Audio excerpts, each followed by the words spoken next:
Hi guys, आज मैं नर्मदा परिक्रमा किस तरीके से की जाती है इसकी कोई इन्फॉर्मेशन आपको देने वाला हूँ। आप यह नर्मदा परिक्रमा ओंकारेश्वर से अमरकंटक अनूपनगर यहाँ से की जाती है। ये टोटल 3500 किलोमीटर की परिक्रमा है। आप कोई भी ट्रैवल्स या ट्रेन से ओंकारेश्वर सनावत तक आ सकते हैं, इंदौर तक आ सकते हैं।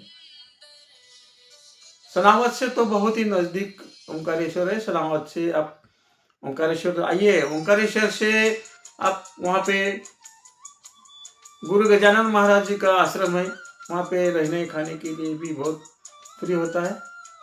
थोड़ा बहुत चार्जेस लगते हैं, पर परिक्रमा वासी के लिए फ्री 3 दिन की तक रहती है।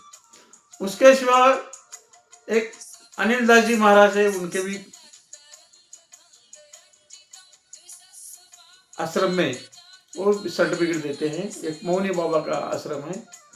उसके सिवा ओंकारेश्वर में बहुत से आश्रम है जहाँ पे अपने को रहने की सुविधा है। आप लोगों को अगर नर्मदा परिक्रमा करने का है तो एक दिन पहले वहाँ पे जाइए, ताकि आप नर्मदा माँ का ओंकारेश्वर जाने के बाद में आप जहाँ भी रुके या कोई लॉज पे भी रह सकते हैं, 100-200-300 रुपये दे के।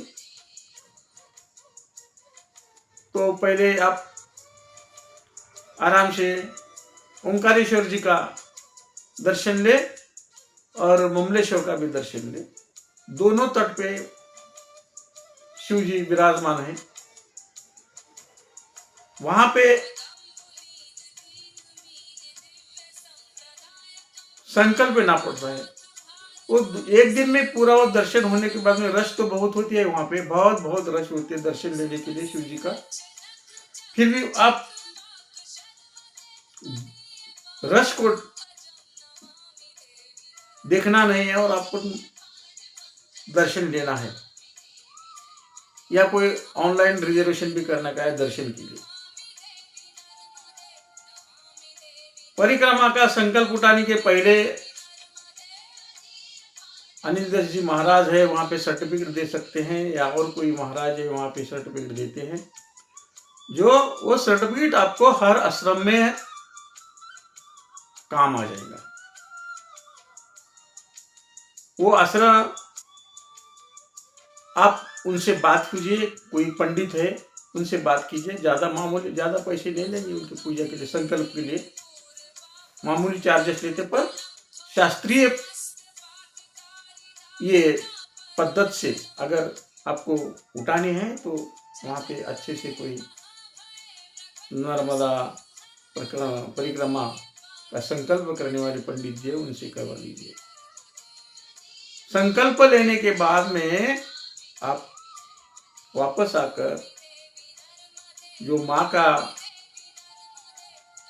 जल है नर्मदा जी का, एक अपने बोतल में माँ की प्रतिमा वो अपने हृदय में एक छोटा सा थैली समझो, कुछ चाहे उसमें बैग में रख देना है। इसके सिवा जो संकल्प देते हैं वो पंडित जी एक कमंडल, एक दंडक वो भी देते हैं, वो भी अभिमंत्रित कर देते हैं। और वो माँ जो आपके साथ रात दिन रहने वाली है, वो माँ आपके साथ है। आप जब निकलेंगे, ऐसा नहीं कि भाई मुझे कहाँ रुकेंगे, हम कहाँ रुकेंगे, कहाँ खाएंगे, कहाँ पिएंगे, कैसा रहेंगे, मैं अकेला जा सकता, क्योंकि रास्तों में बड़े बड़े नाले, पर्वत, जंगल है, शूरपानी का जंगल है, सीतावन है, और आपको माँ अपने साथ रहने से बार बार माँ आपको दृष्टांत देती रहेंगी, पर परिक्रमा में आपको झूठ बोलना नहीं है। एक आपका घर का तरफ का जो भी आपका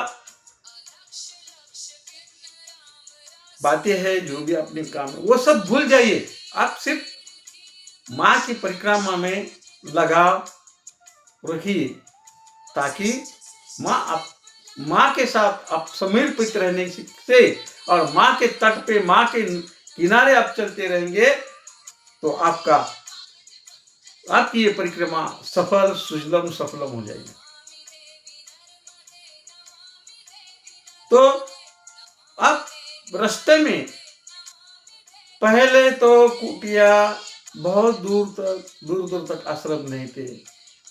आश्रम होते तो वहां पे कुछ माहौल अलग रहता था, वहां पे सुविधा नहीं रहती थी। अभी तो ओंकारेश्वर से निकले उत्तर तट से अमरकंटक तक जाओ, और अमरकंटक से दक्षिण तट पे सीधा ओंकारेश्वर तक जल चढ़ाने के लिए जो जल आपने दिए थे, वो ओंकारेश्वर जी के प्रतिमा पे चढ़ाने के बाद तक वो माई साथ में रहती है। तो अभी वो आश्रम, जितने आश्रम हो गए हैं कि बिल्कुल 2-3 किलोमीटर के ऊपर एक एक आश्रम है, कुटिया है। भाई और बहनों, मेरा तो कहना है, आप अकेले ही निकल के जाइए। ओंकारेश्वर में जाने के बाद में आपको कोई ना कोई मिलेगा। कोई कोलकाता से रहेगा, यूपी का रहेगा, जबलपुर का रहेगा, हिमाचल का रहेगा, दिल्ली का रहेगा, महाराष्ट्र का रहेगा, कहीं का भी रहेगा, पर रहेगा। पर वो दोनों का आपका संबंध या तालमेल सही रहना है, या कोई ग्रुप है तो उसके साथ तालमेल के साथ रहना है, और माँ से समर्पित रह के चलना है। इतना बोलकर मैं आज का वीडियो यहीं पे समाप्त करता हूँ। अगला वीडियो पे मैं और बात कुछ इसी परिक्रमा के बारे में बताने की कोशिश करूंगा। नर्मदे हर। कुछ लाइक कर दिए, कमेंट कर दिए, और माँ का आशीर्वाद हमारे साथ है। तो जय हो माँ की, तो चिंता काहे की। नर्मदे हर।